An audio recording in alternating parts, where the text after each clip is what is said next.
오늘의 사연 시작하겠습니다. 안녕하세요. 저는 아들, 딸 하나씩 낳고 남편과 이제는 정으로 살고 있는 아줌마입니다. 날씨가 점점 푹해지며 따뜻해지는 게 느껴지네요. 봄날에 꽃이 피면 우리 호랑이 같던 시어머니 제삿날이 금방이구나 싶죠. 올해도 제사상 차리려고 과일이며 고기며 장을 보다 보니 속도 복잡하고 생각이 많아져서 이렇게 사연을 보냅니다. 저희 남편은 사남매예요. 위로 형들과 아래로 막내 여동생이 하나 있죠. 남편이 남들한테 자랑할 만큼 잘난 인물은 아니지만 한신의 사남매 중에는 그나마 쓸만한 물건이지 싶네요. 남편은 셋째로 위아래 끼어서 태어났어요. 그래서 부모님에게 관심과 사랑을 받고 싶어 어찌나 눈치를 많이 보며 살았는지 늘 기가 죽어 있었네요. 멀리서 보아도 어깨가 축 처져 있고 무슨 말만 하면 눈치를 보며 눈만 대굴대굴 굴렸죠.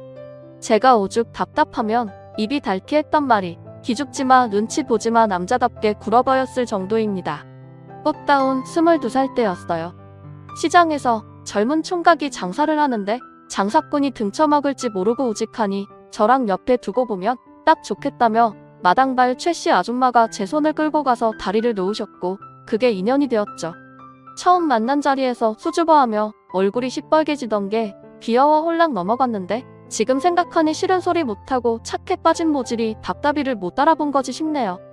홍기가 꽉 찬 젊은 남자가 만나 마음이 통했으니 이리야 빨랐습니다. 사계절을 다 흡대하기도 전에 뱃속에 아이가 찾아왔고 그때서야 시부모님께 인사를 드리게 되었어요. 손잡고 처음으로 시댁에 인사를 갔던 날이 아직도 생생하네요. 남편과는 딴판인 딱 봐도 놀기 좋아하는 형들의 여우 같은 시누이 거기다 내가 호랑이 굴에 들어왔구나 싶은 시부모님까지 뱃속의 아들 놈만 아니었으면 홀라당 잡은 손을 뿌리치고 도망 나왔을 거예요. 아들이 지 아빠를 살린 거죠. 형들이랑 다르게 혼자 비실비실하니 남자 구실 못하겠다 싶었는데 그래도 너도 남자라고 뒤에서 구실은 하고 다닌 모양이다. 애를 가졌다는데 반대할 게 뭐가 있겠냐? 배부르기 전에 날 잡고 씩 울려라. 네 아버지 그럴게요. 아버지 이야기 끝났으면 이제 집에 가봐. 식구들도 많은데 둘러앉아서 식사 챙기기 번거롭다. 사돈댁에는 날 받을 것도 없고 머리 아프게 예단이니 예물이니 챙길 건 없다고 전해라. 자리에 앉고 임신을 했다고? 그럼 책임을 져야지 결혼해라. 딱 한 말씀 하시더니 이불 하나 챙겨서 남편 자취방에 들어가 살라고 하시대요. 남편은 익숙한 듯 알겠습니다 하더니 자리를 정리하고 일어나려고 하고요. 이게 뭔가 싶었죠. 나한테 궁금하신 것도 없나 속상하고 긴장했던 게 맥이 탁 풀리더라고요. 벌써 끝난 거예요? 아니 그래도 여기까지 왔는데 길게 이야기할 거 없다. 여자가 말이 많으면 나중에 탈이 나는 거야. 저희 가볼게요. 다음 제사 때 올게요. 언니 일찍 와요. 이제 이 집 며느리니까 제사도 챙겨야죠. 그치 엄마? 올 거 없다. 괜히 배불러 오면 일방해 되니까 오지마. 찬바람이 생하니 불었어요. 하나 있는 신우는 얼마나 얄밉게 말하던지. 본인이 손이 사람도 아닌데 시부모님 옆에 찰싹 붙어 앉아서는 여우 같더라고요. 그때도 지금도 신우 생각만 하면 자다가도 가슴을 치며 일어났네요. 그렇게 결혼을 허락받고 시댁에서 나와 남편 자취방으로 가는 길이었어요. 당신은 걱정할 거 없어. 시집살이도 없을 거고. 내가 전부 못하게 막을 거야. 그러니까 나만 믿어. 알겠지? 당신은 우리 아이만 생각해. 그 말이 얼마나 멋있고 든든하던지. 둘이 손 꼭 잡고는 그래 둘만 잘 살자 다짐을 했죠.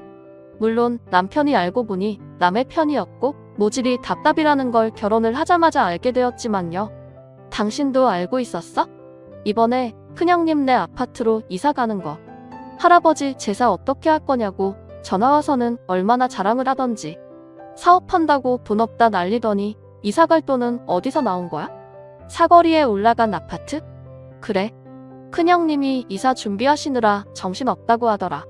큰형님 또 아버님께 손 벌린 거지? 맞지? 아휴 안 봐도 비디오지. 나 정말 서운하다 서운해. 우리 집 전세금 올린다고 도와달라고 할 때는 돈 없다고 생판 남인 것처럼 거절하시더니 큰형님은 장남이라고 끔뻑 죽지 아주. 형이랑 형수가 아버지한테 잘하잖아. 그리고 막말로 그게 아버지 돈이지 우리 돈이야? 빌려주는 사람이 싫다는데 나보고 어쩌라는 거야.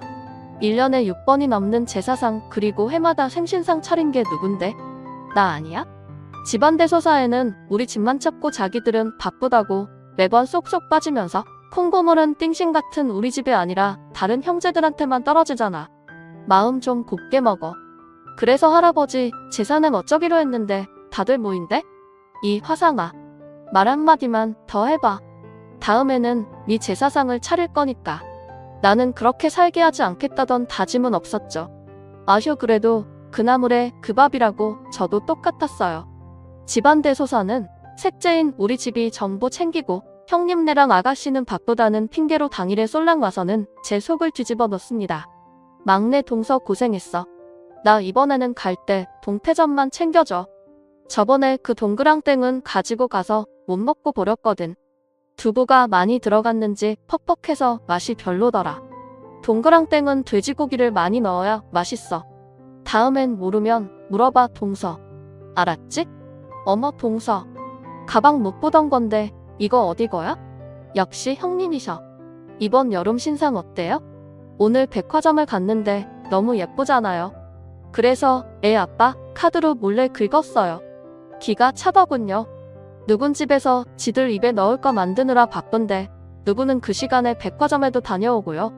오늘 백화점 다녀오셨어요? 일 때문에 바빠서 못 오신다면서요. 어머 동서. 우리 같이 비즈니스 하는 사람들은 백화점 다니는 것도 일이야. 그렇죠 형님? 아, 우리 막내 동서 삐졌구나? 내가 다음에는 동서 선물도 하나 사올게. 어이구 말을 하지 그랬어. 시장에서 장사하는데 백화점 물건을 쓰겠어? 그렇지 동서? 얼마나 대단한 일들을 한다고 만날 때마다 시장에서 장사하는 우리 집을 살살 무시합니다. 속으로는 천불이 나지만 보는 눈들이 있으니 참으리는 100번은 넘게 쓰며 참아왔죠. 그렇게 자식들을 들쳐매고 장사해 집안일에 정신없이 살다 보니 시간이 1년, 2년 순식간에 지나가 버렸어요. 첫째 형님네는 영어로 어렵게 샬라샬라 하는 이름을 건 인테리어 사업. 둘째 형님네는 물 건너에서 옷이랑 가방을 사다가 판다고 하고 막내 신호는 남편이랑 같이 학원을 개업하는데 우리는 세월이 흘러도 시장 장사판에 있었네요. 벌이도 고만고만하고요. 그러던 어느 날 첫째가 초등학교 졸업반이었던 해 유난히 꽃샘추위가 심했던 날이었어요. 그날따라 평소 같으면 벌써 잠들었을 시간에도 잠이 오질 않아서 자리에 누워 뒤척이고 있었죠. 그때 갑자기 전화벨이 울리는데 순간 심장이 쿵 떨어지면서 큰일이 생겼다 직감적으로 느껴지더라고요. 전화의 내용은 시아버지가 심장마비로 돌아가셨다는 내용이었습니다. 건강에는 전혀 이상이 없던 시아버지가 그날 갑자기 화장실을 다녀오다 쓰러지셨고 구급차가 도착하기도 전에 손도 못 쓰고 떠나신 거죠. 생각지도 못했던 일에 정신이 없었어요. 그렇게 울며불며 장례를 치르고 나니 나 참 그것들 빠르대요. 언제 뒤에서 모여 그 짓을 한 건지 장제에서 돌아와 버스에서 내리자마자 유산 이야기를 하더라고요. 본인들끼리 모여서 아버님 재산 분할을 끝냈대요. 셋째는 배운 게 없어서 잘 모르니까 가방끈 길고 베어먹은 본인들끼리 이야기를 했다대요. 땅에 주식에 현금까지 싹 다 본인들이 나눠 먹고 우리는 지금 시어머님이 살고 계시는 아파트를 준다며 아주 인심 쓰듯 말을 했어요. 뭐라도 하나 챙겨줘서 고맙다 해야 하는 건지 2년 놈들을 한번 죽도록 패야 하는 건지 순간 골아프게 고민을 했죠. 그런데 나한테만 큰 소리 낼 줄 아는 대신 같은 남편 놈이 냅다. 알겠어. 고맙다 하고는 집으로 가자더군요. 나는 아직 입도 뻥끗 못했는데 이 남편 놈은 왜 혼자서 난리야 싶어서 화를 내리던 순간 우리 엄마 불쌍해서 어쩌지? 엄마 혼자 살아야 돼? 아파트까지 셋째 오빠가 가지고 가면 엄마는 어딜 가서 살아? 오빠, 엄마 나가라고 할 거야? 막내 신호가 남편 다리를 붙잡고 쇼를 시작했죠. 언제부터 우리 엄마 하면서 챙겼다고 아주 웃기더라고요.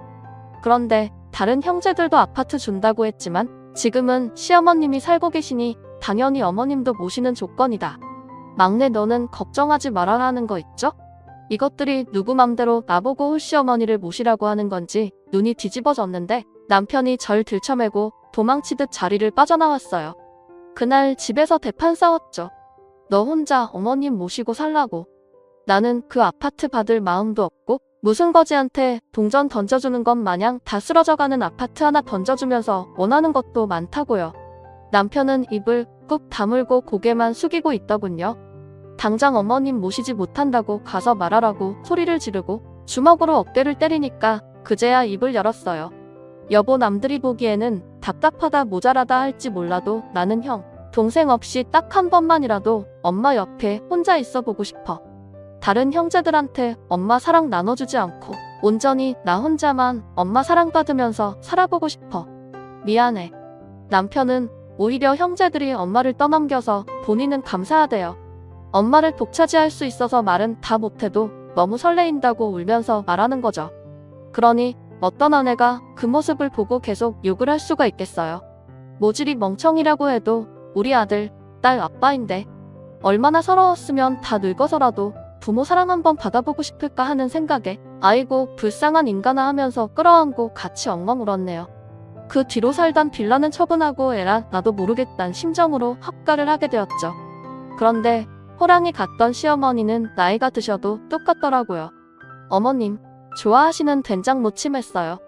식사하세요. 냉장고에 있는 장으로 무친 거냐? 네, 어머님. 어머님께서 미리 꺼내두신 거 아니에요? 그걸로 하면 무슨 맛이 있다고. 내가 베란다에 따로 담아둔 것이라 말했는데. 죄송해요, 어머님. 제가 깜빡했어요. 사사건건 트집을 잡으시는 건 아니었지만 가끔씩 반찬이 짜다, 국이 싱겁다 한마디씩 툭툭 하셨죠.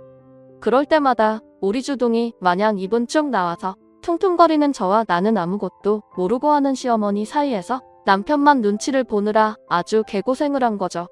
어머니, 내일 오랜만에 가게 쉬는 날인데 애들이랑 같이 바다라도 보러 가시겠어요? 매일 집에만 계시면 답답하잖아요. 나가서 수산시장도 둘러보고 같이 회도 드시게요. 그럴 거 없다. 나는 두고 애들이랑 다녀와라.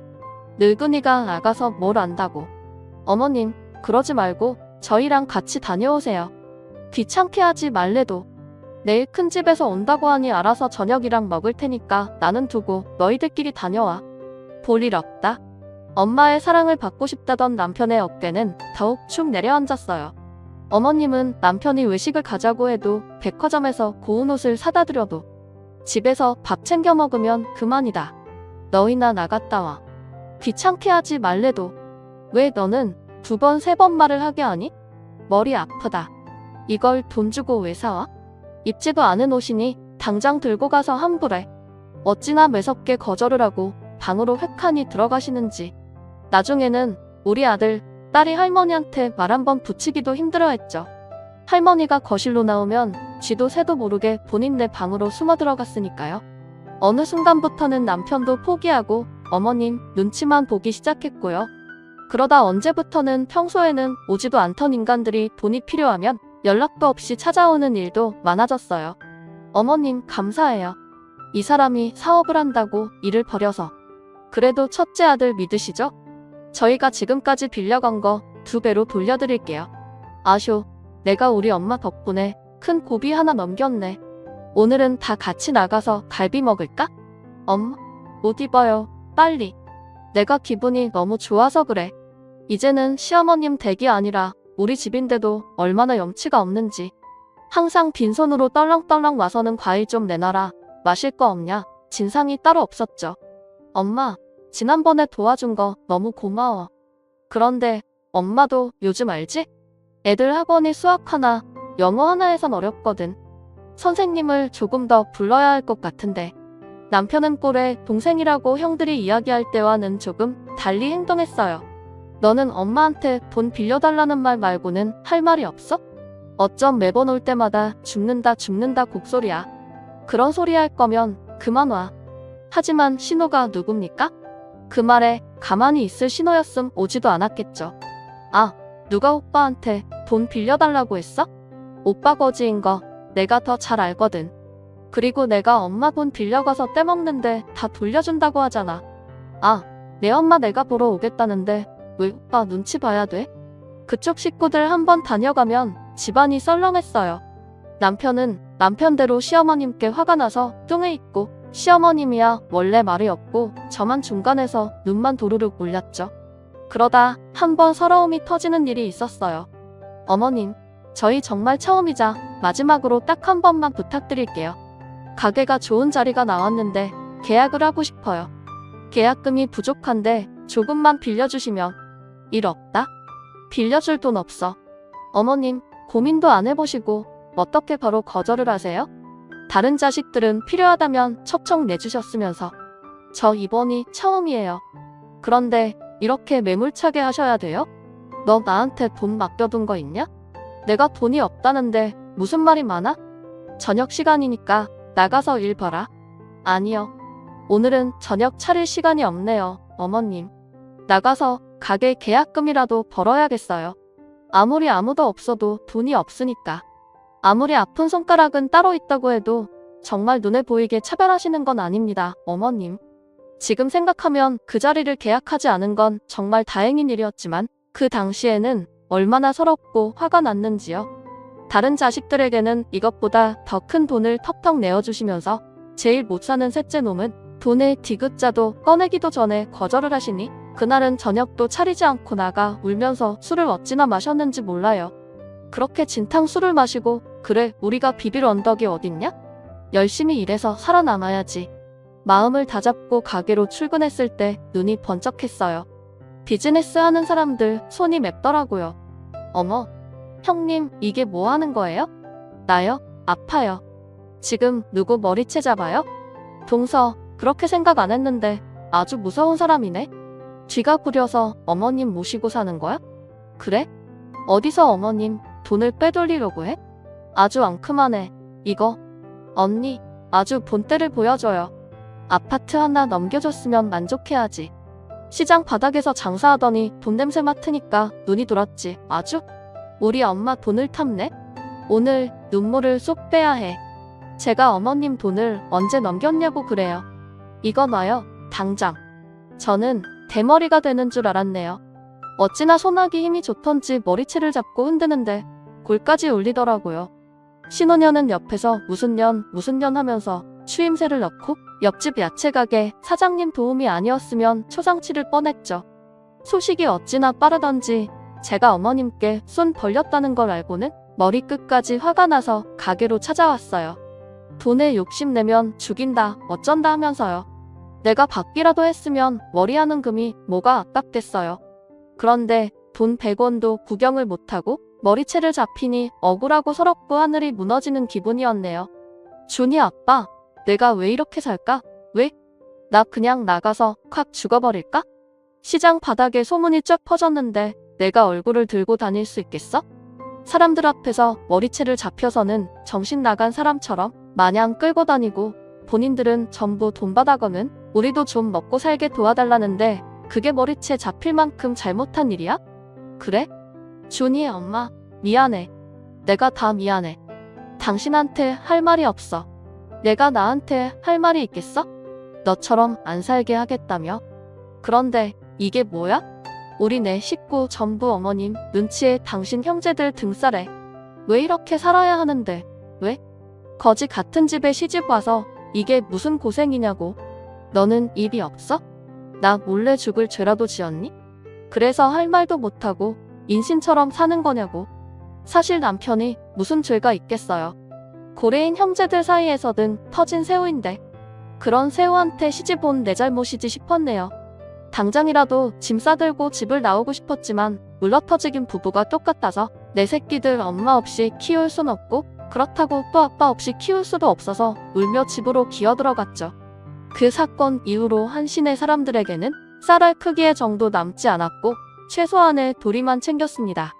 형님들과 막내 신우는 내가 제 엄마 돈이라도 안 줬고 형님들과 막내 신우는 내가 제 엄마 돈이라도 빼돌릴까봐 걱정이 되는지 감시하듯 하루가 멀다 하고 집을 찾아왔지만 저도 이전만큼 참진 않았어요. 왜 저번보다 살이 빠졌어? 혹시 언니가 밥도 안 주고 그러는 거 아니지? 장난이지, 장난. 언니, 눈에서 불 나오겠어요. 어머, 혹시 찔려서 그러는 거 아니죠? 아니요. 아가씨가 오실 때마다 빈손으로 오셔서 저희 쌀이 부족해서 그래요. 다음에는 두 손 무겁게 오세요. 어머님 고기 좋아하시는데 입으로만 효도하지 말고 한우라도 좀 사들고 오시는 건 어때요?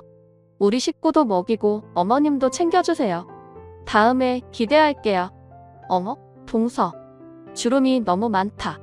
밖에 나가면 내가 더 어린 줄 알겠어. 내가 동서한테 형님이라고 불러야 할 얼굴이네. 장사하면서 관리 너무 못하는 거 아니야? 그래요? 그럼 이제부터 저한테 형님이라고 부르세요. 그리고 형님이 말씀하시는 게 하도 어린애 같아서 사람들이 얼굴 못 봐도 제가 더 형님인 줄 알 거예요. 집에 돌아가며 화가 나 씩씩거리는 것들을 보면 속으로 아주 통쾌했죠. 물론 매번 속 시원하게 먹이지는 못했지만요. 그러던 어느 날 시어머니 방문 앞에서 형님과의 대화를 듣고는 뒤로 나자빠질 뻔한 일이 생겼습니다. 어머님, 이번에 민석이 대학 가는 거 아시죠? 얼마나 대견한지. 아빠 사업 물려받겠다고 건축학과를 지원했지 뭐예요? 아휴, 누구 손자인지 얼굴도 잘생겼는데 마음도 곱고. 속으로 한참을 비웃었죠. 조카 자식 공부도 못하고 띨띨한 거 동네에 전부 소문나 있었는데 누가 몰랐겠어요. 고등학교 졸업하고 3년을 더 공부시켜 겨우 멀리 지방에 있는 대학에 합격했는데 그해 우리 큰애는 못난 부모가 든든히 지원해주지 못했어도 서울 명문대에 그것도 의대를 합격해 어깨가 으쓱하고 있었거든요. 3년을 더 공부했으면 당연히 합격을 해야지. 뭐 시달라서 그렇게 큰 소리야? 어머님, 요즘 3년을 더 공부하시는데 어머님, 요즘 3년은 다들 기본으로 더 공부해요. 어디 가서 그런 말씀 마세요. 어머님 나이 드셔서 잘 모른다는 소리 들을까 겁나요. 그런데 장손이 떡하니 대학에 합격했는데 선물 안 해주실 거예요? 4년째 학비는 내가 한 번에 보태주마. 민석이한테 고생했다고 전해라. 정말이요? 그렇게 큰 걸 바란 건 아닌데. 우리 장손 잘 돼서 어머님이 너무 좋으신가 보다. 그렇죠? 방문 앞에서 그 말을 듣는데 뛰어가더라고요. 우리 아들이 의대 합격했다는 말을 들으시고 고개 한번 끄덕이고 마셨던 분이 멍청한 조카 자식이 알지도 못하는 대학 합격했다는 말에 4년째 학비를 보태주시다니요. 모시고 사는 건 우리여도 저 잘난 돈은 곰 같은 자식 말고 여우 같은 자식 놈들한테 다 흘러가는구나 싶으면서 말로 먹여서 뭐 하나 받아가는 건 저 인간들인데 힘이 쭉 빠져버렸네요. 나는 우리가 시장 바닥에서 장사한다고 무시하는 줄 알았지. 그런데 내 새끼 잘난 의사 가운을 입혔는데도 무시하는 걸 보니 머지간이 싫으신가 보다. 기대를 하지 말아야지 하는데도 어쩜 매번 사람을 이렇게 실망시키는지. 내 잘난 새끼들까지 이 집에서는 찬밥 신세구나 하면서 주방에 숨어서 몰래 소주 한 병을 다 마셨다고. 그렇게 시간이 흐르니 세월의 장사는 없는지 호랑이도 째려잡을 것 같은 시어머니도 병원을 모시고 가는 날이 점점 많아지기 시작했어요. 몸은 아파도 정신은 깨끗하신 양반이라 더욱 신경 쓸 게 많아졌고요. 제 엄마가 기침이라도 한번 하면 아주 오만 놈의 자식들이 전부 달려와서는 노인네한테 신경은 쓰고 있는 거냐, 보양식 좀 챙겨 먹여라 하더군요. 그래도 모시고 간다는 놈은 하나 없었네요. 시어머니가 워낙 말이 없는 사람이라 표현은 못해도 애틋하고 그리운 자식들이 하루 밤이라도 모신다 하질 않으니 속으로는 얼마나 서러울까 싶더군요. 네, 알아요. 지금 이야기를 들으시는 분들은 아이고, 이 아줌마 그렇게 당하고도 오지랖이 넓어서 정신을 못 차리네 욕하시겠죠. 다른 사람들도 우릴 보며 답답할 텐데 아들, 딸이라고 오죽하겠어요. 자식들도 우리가 사는 게 답답해 보였는지 일찌감치 독립해 나가버렸고 그 넓은 집에서 셋이 지내기 시작했어요. 우리가 하루 종일하는 말이라곤 어머님, 저희 가게 나가요. 어머님, 식사하세요. 안녕히 주무세요 뿐이었죠. 그날도 똑같이 새벽같이 가게 문을 열어야 해서 시어머니가 계시는 방문을 향해 어머님, 저희 나가요. 식사 꼭 챙기세요. 말했어요. 주문이 큰 건도 많았던 터라 점심을 챙기는 전화는 고사하고 저녁밤이 늦어서야 둘 다 땀에 절어 퇴근을 했고요. 그런데 집 현관문을 열고 들어가자마자 고개가 휙하니 돌아갔고 내가 뺨을 맞았구나 알기도 전에 큰 아주버님이 던진 의자가 남편 바로 옆으로 떨어졌네요. 밤은 얼얼하고 물건들은 날라오고 남편과 저는 놀라서 뭐 하는 짓이냐고 소리를 지르고 난리가 났습니다. 그런데 그 순간 신의 위가 알아들을 수 없는 말을 하더군요. 언니랑 오빠가 사람이야?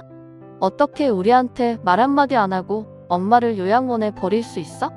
우리 오면 그렇게 눈치를 주더니 엄마한테도 그랬지? 나쁜 사람이야. 입 천벌 받으려나? 큰 아주버님도 이를 거들며 말했어요. 지금이 몇 시야? 전 의원 놈들이 엄마 밥도 안 주고 너 이 새끼야. 이거 노인 학대야 알아? 엄마를 요양원에 버려 금수만도 못한 새끼. 요양원이라니 무슨 소리예요. 남의 집에서 뭐 하는 짓이냐고요. 우리 몰래 엄마 요양원에 갖다 버렸잖아. 저는 뭔가 잘못 돌아가고 있음을 느꼈어요. 더 늦기 전에 이를 바로잡아야 한다고 생각했습니다. 야, 너 뚫린 입이라고 아무 말이나 하지 마. 우리가 어머님을 왜 버려? 버린 건 너희들이지. 어머님 어디 계세요? 어머님. 저것 봐. 너 지금 연기하니?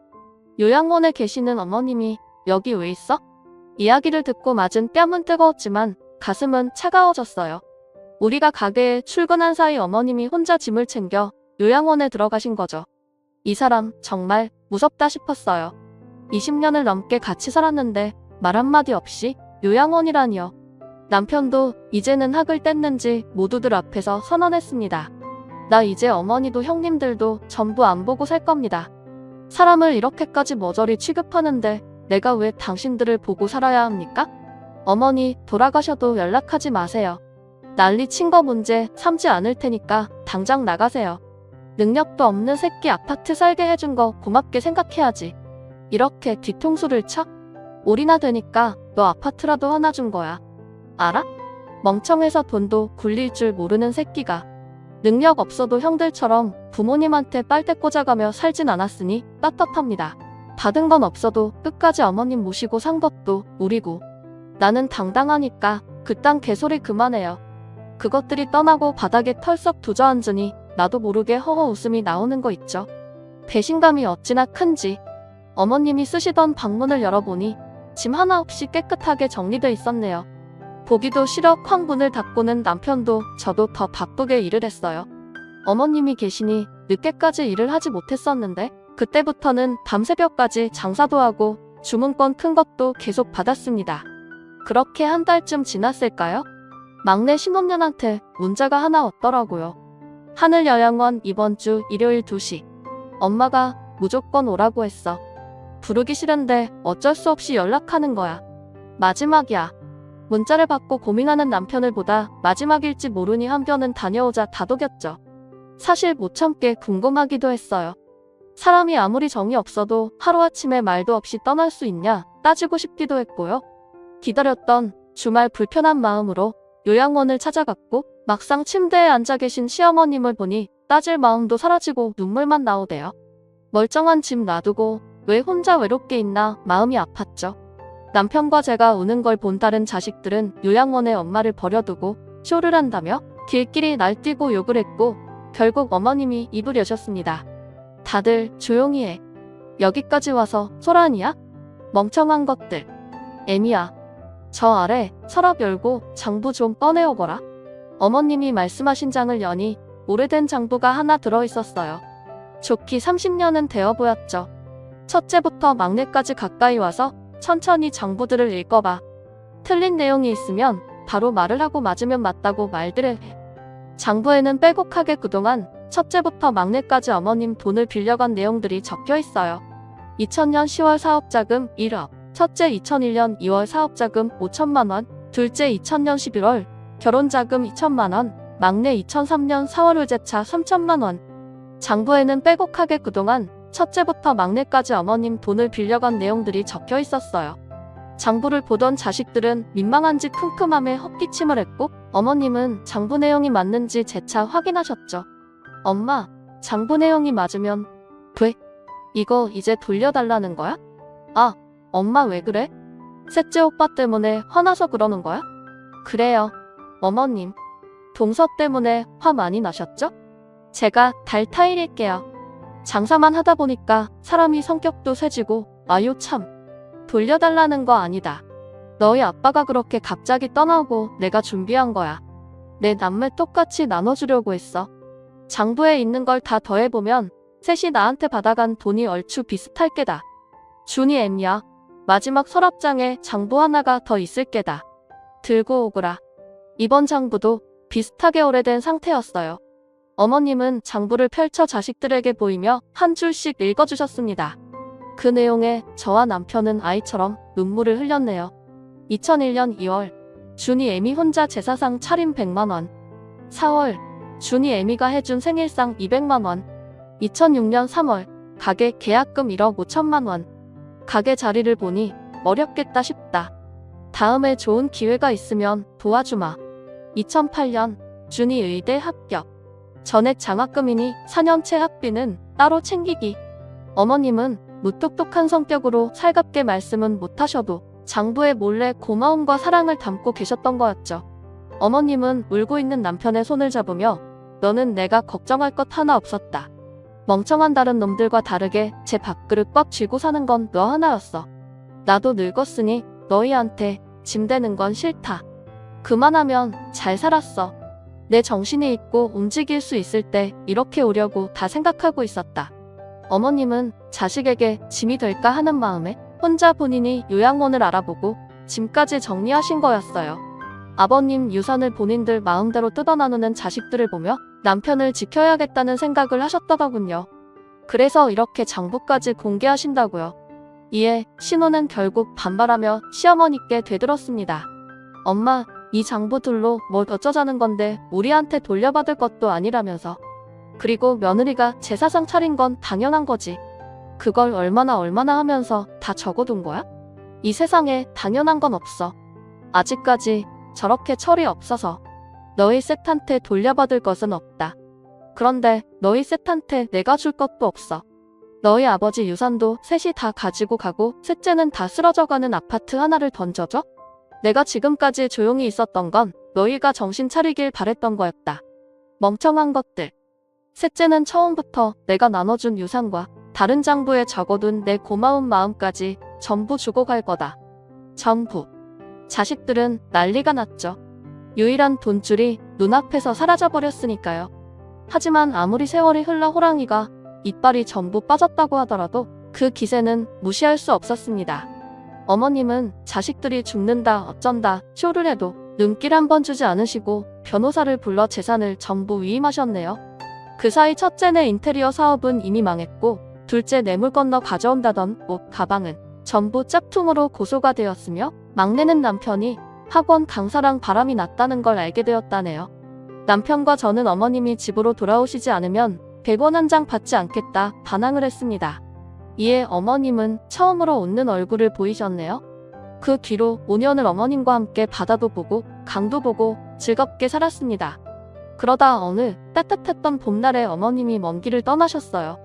저는 아직도 어머님 생각이 나면 장부를 보며 울고 웃기도 합니다. 하늘에 계실 어머님이 그립고 감사해서요.